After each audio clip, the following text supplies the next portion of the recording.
What if I told you that the most powerful question you could ask every morning isn't, what do I want, but what can I give? Welcome to Always Ageless. I'm Valerie Van De Zilver, and today we are in a very special room surrounded by women of wisdom for a conversation that I believe will stay with you much longer than after the music fades. My guest has been called the original star soprano of what became the Grammy Award-winning Pacific Chorale. She sung Mozart on the concert stage and gospel in the recording studio. She's loved one man, David, for decades. She's given away more than most people earn. And at 89 years old, she wakes up every morning and asks God what he's doing today so that she can be a part of it.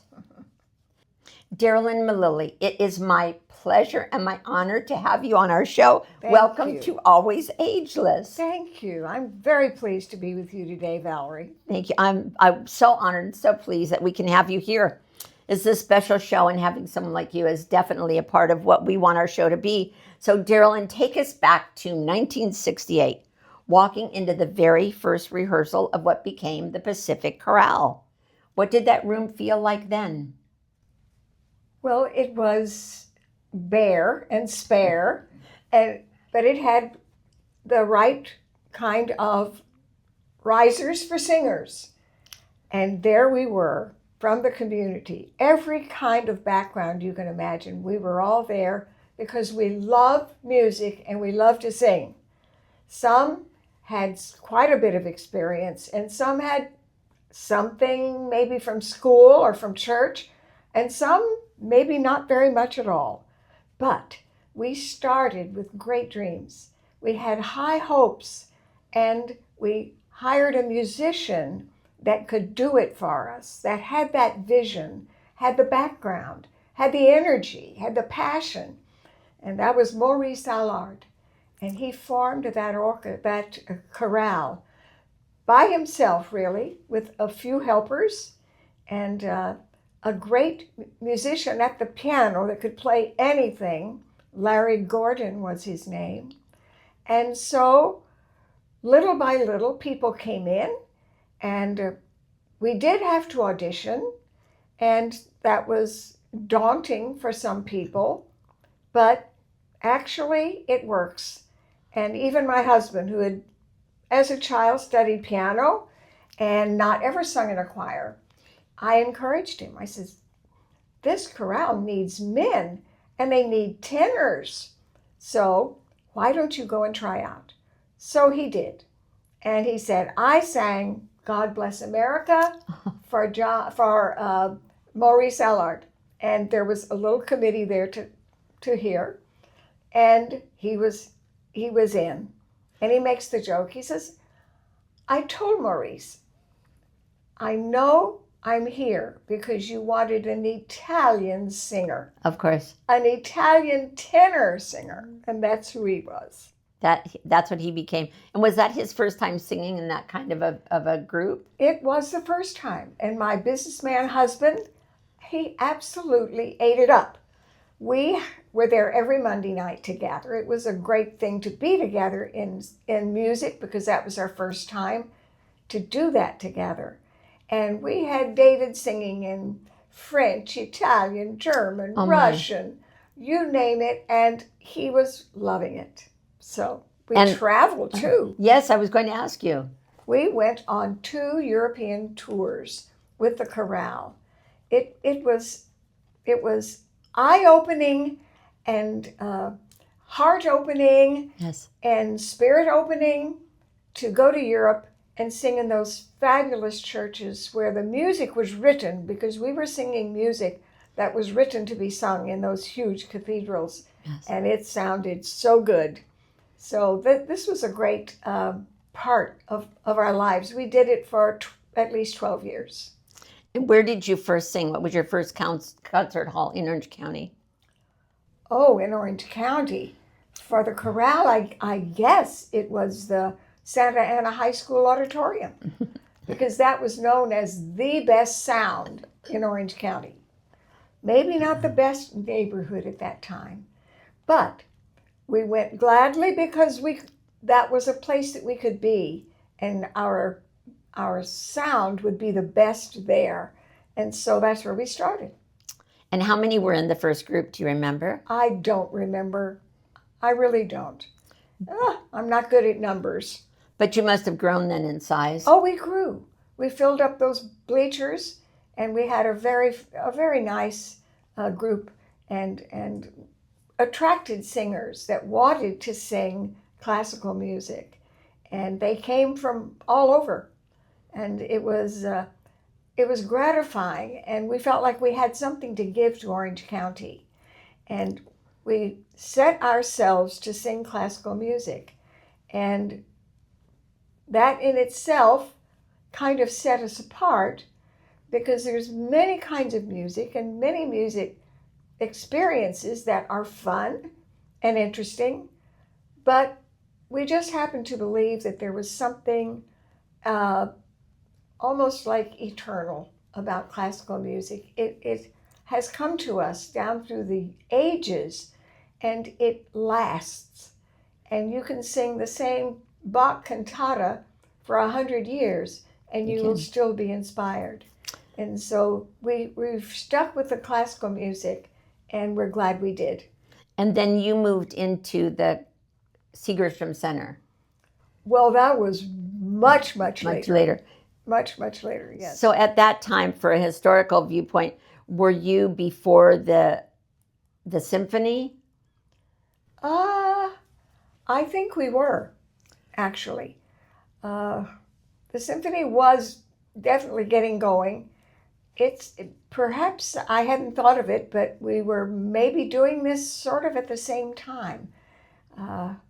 Yes, and as the symphony developed, we had very real aspirations to be a part of that symphony, because we knew we were the singing the music that the symphony plays, and so we knew we went together. And so finally it happened. It took some years because there was some competition from another singing group that wanted to be there too.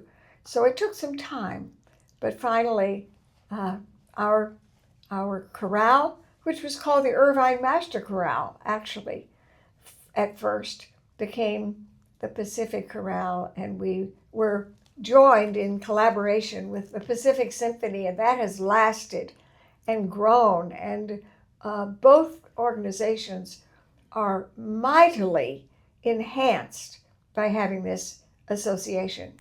Yes, and I've been to some of the concerts, and they're stunning. And I can only imagine what you must have sounded like in some of those cathedrals in Europe. It was gratifying. I'm sure. So you sang Mozart, the Countess Zerlina. Yes. What did performing teach you about who you are? I think performing teaches you that you are more than you think you are. And so you can go beyond what you define as yourself and your comfort level, and you can go into another realm, another persona even, another language, and feel authentic because you can do it well. Yes, and I'm sure that you, of course, singing is also somewhat like acting, where you take on that character. Is that not true? Singing is acting, and yes, absolutely. You can't just walk onto a stage like in a play or an opera and just stand in one place and sing. You must be that character, and you must relate to the other characters in the performance. So yes, you have to be an actor and actress as well. Was there ever a character that you became that you felt like you related to more than another? Oh, I really can't say, because I didn't make opera a career.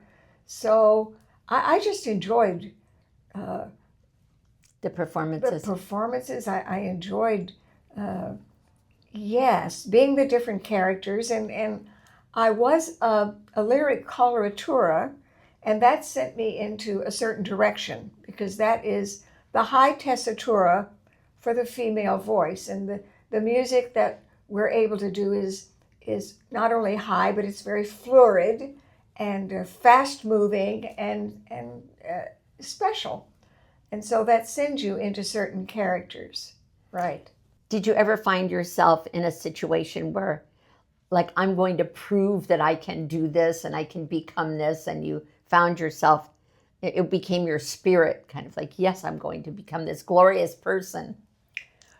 Well, I had it in a sense that when I was singing in the Magic Flute, and my part was kind of not a very serious character. She was very flighty and flirty and funny, and I would think of myself as maybe not as important as those serious voices. And so I would talk to myself off stage before I went on. Oh, and I would say, there's no one out there that can do what you're going to do. So I sort of gave myself confidence, analyzed what I was going to do. Those singers out there on the stage, they couldn't do what I was doing. Certainly the audience couldn't. So it gave me courage. And I'm sure that they enjoyed you. So before the opera stages, though, when did faith first become real to you? Was it always there, or was a moment? I know that faith is an important part of your life, yours and David's. Was there a certain time in your life when it became a real part of it? Well, I was born to music, and I was born into a devout and loving and happy Christian family. So it was all there from the beginning. I was taken to church from birth. I was hearing that music. My father was a wonderful natural baritone. Oh. He was not classically trained. He didn't have any training. But somehow he managed to produce a really beautiful tone. He knew how to breathe. He had good diction.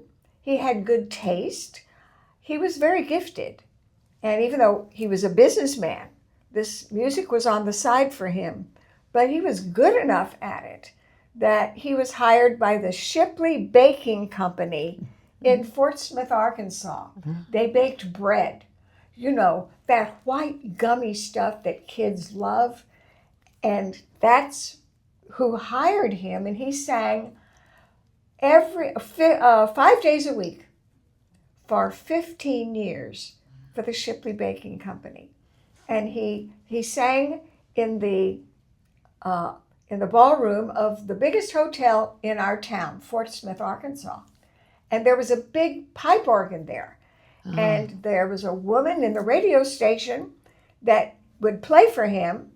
And so he was singing with this pipe organ.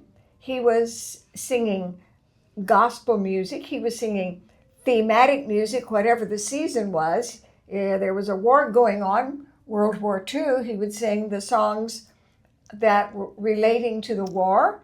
And he was very, very well known all over, not just in our town, but all over. And our garage was full of fan mail. It was? It was. It was from all over? From all over our town and out and beyond. Certainly. And into Oklahoma. Oh. So, all right. I'm not sure how far it went, but he was very well received, and he was very artistic. He would read poetry. He would give good thoughts for the day to get you going, as well as the music. So, you must have been so proud of him. I was proud of him, and I've heard him since I was born, and they got me a little baby, those little baby pianos. Yes. That you sit on the floor and play, and I would play while I listened to my father on the radio. Oh, how delightful. Yes. How delightful. So did you grow up singing in church? Yes. So the choir loft was one of your first stages? Well, I was sort of a soloist from the beginning. I remember singing that old song for Mother's Day. In this for the million things she gave. Darrellyn, I remember hearing that, yes. Yes. I stood up there was this altar piece, and my father stood me up on it, and I sang. So I was comfortable from the beginning with music. Was your father the same one who put music in you and your faith in you? Yes, but both my parents put the faith in me. From the age of 7, for sure, I was very sure of who God is and who Jesus is and who I am to them. So it was great. Did you love singing the hymns, the old hymns? I did. And do you still listen to them? I still sing them when they come to mind, and I play them on the piano. Yes. Do you? Yes.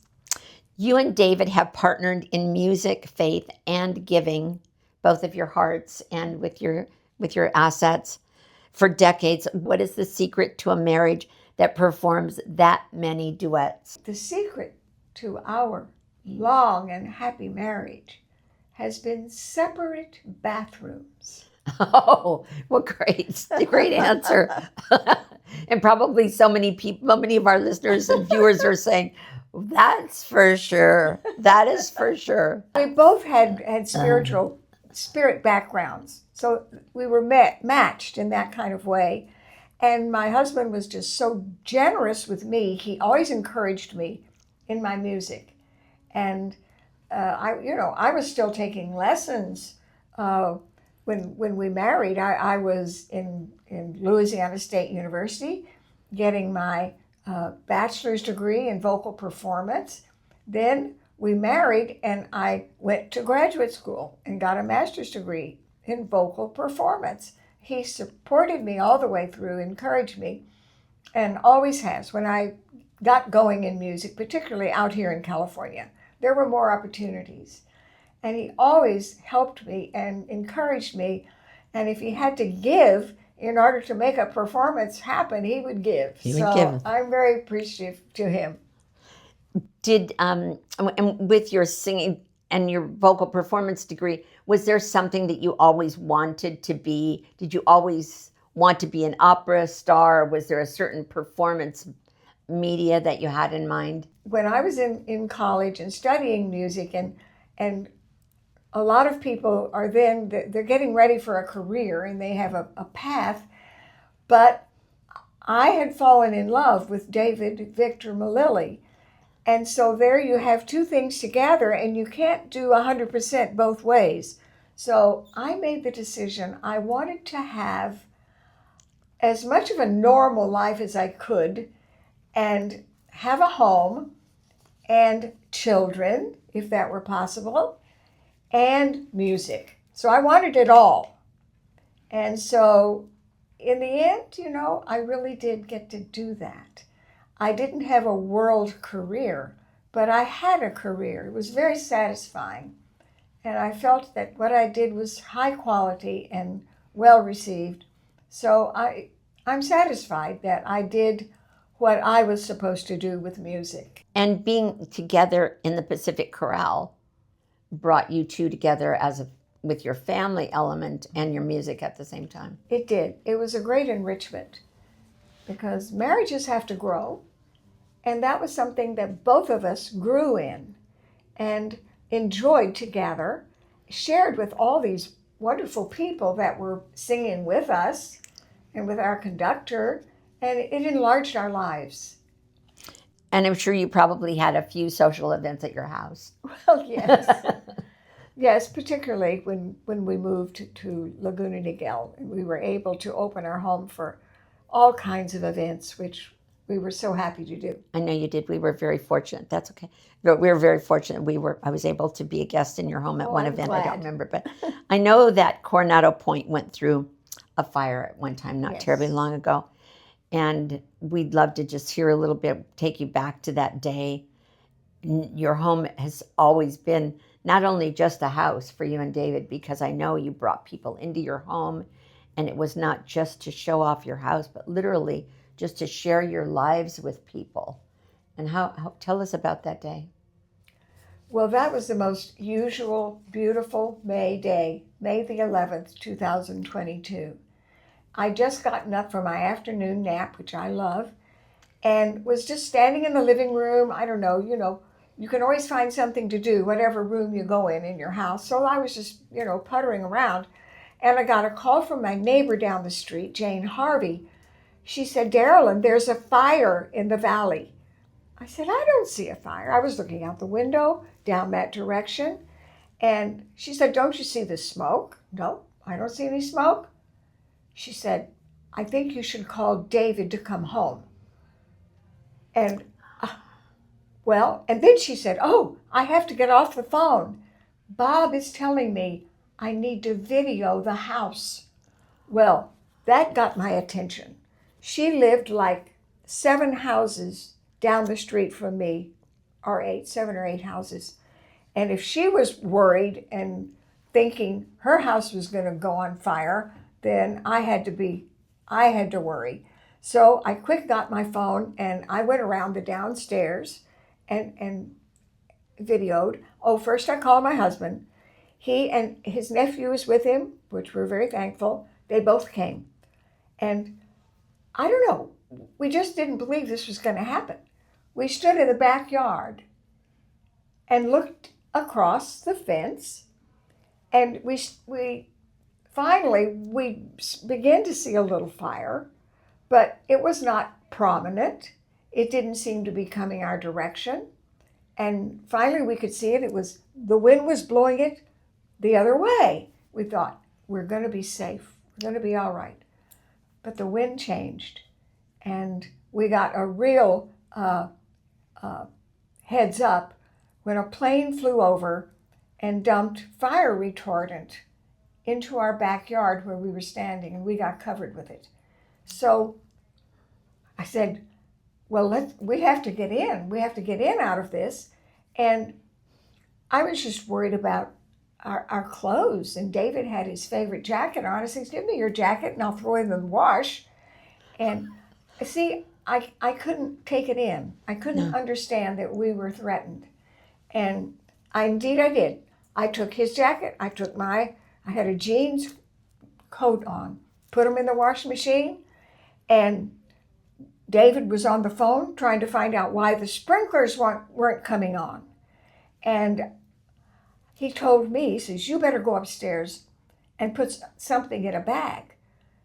Well, I've done this before. We were threatened once before with those huge fires in Laguna Beach. Mm-hmm. But so I went upstairs into my closet, and I always keep a suitcase open because we do travel, and there were a couple of things in it, a nightgown, something. And I said, okay, to myself, what am I here for? One night, a weekend, a week, forever? I mean, it was so boggling. I couldn't handle the thought of it.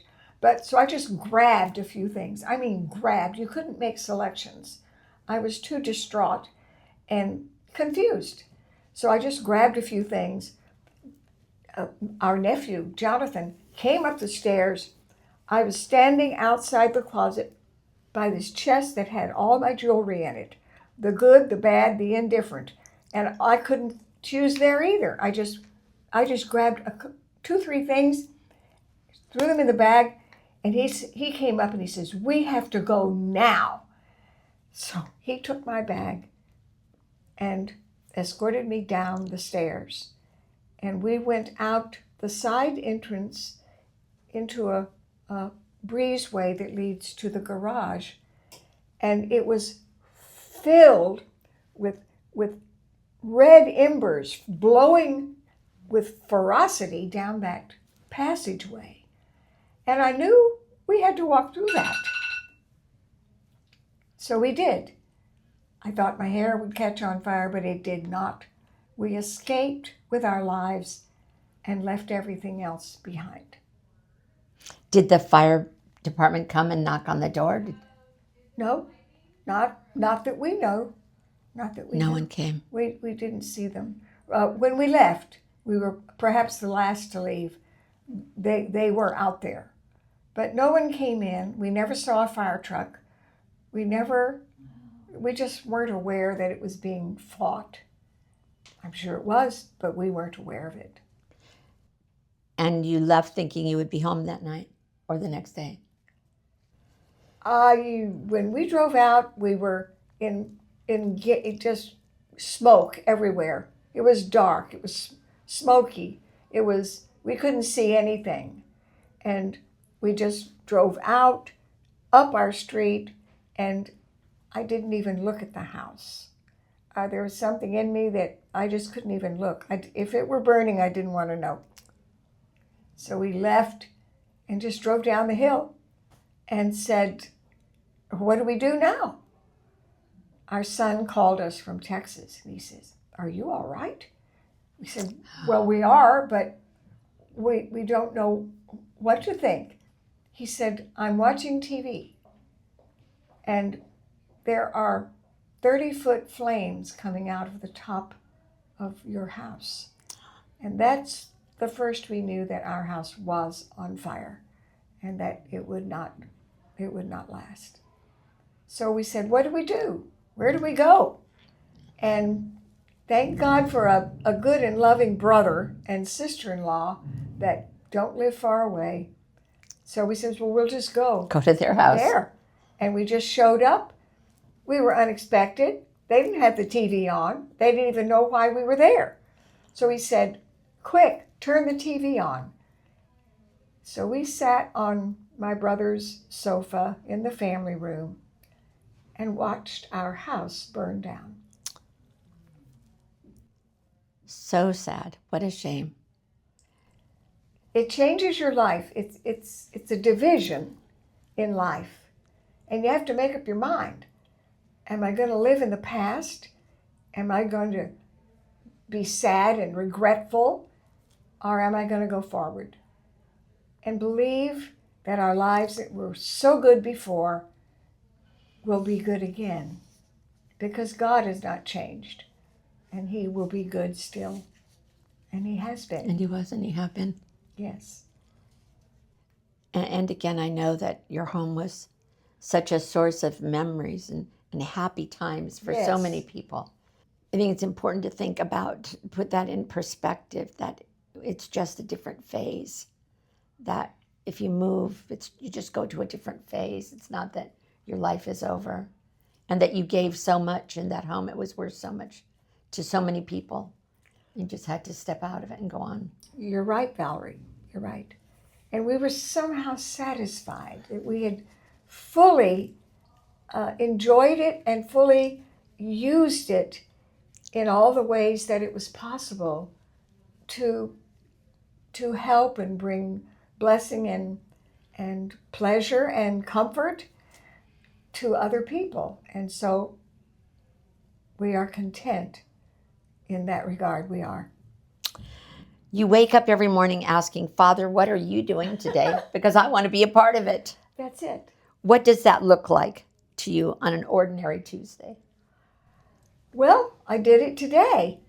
I get up and I go to the kitchen and start a simple breakfast for David, who he doesn't come in for another hour. So I have a whole hour to myself at my breakfast table to read my Bible, and I have some books that I love to read every day. And so I can do that and start the day with that kind of focus, knowing that, my plans don't mean much of anything.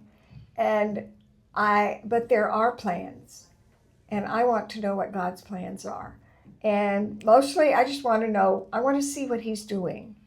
I want to see in the people that I will visit today and see today, where is God? Is He here?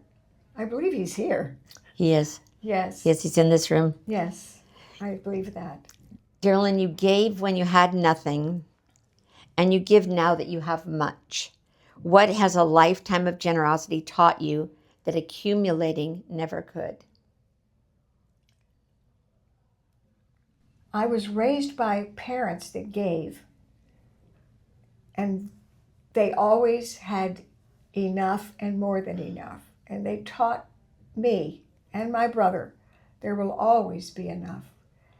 In fact, there will be plenty. And that has always been the case. So whenever we give, we never count the cost and say, oh goodness, if we do this, we can't do this. Or if we do this, we can't buy that. we don't go at it that way. If we're made aware that this particular project or need is something we need to be involved in, then we go for it. You can't give to everything, but there are times when you just know that it's the right thing and it's the thing you're supposed to do. And so that's the way we do it.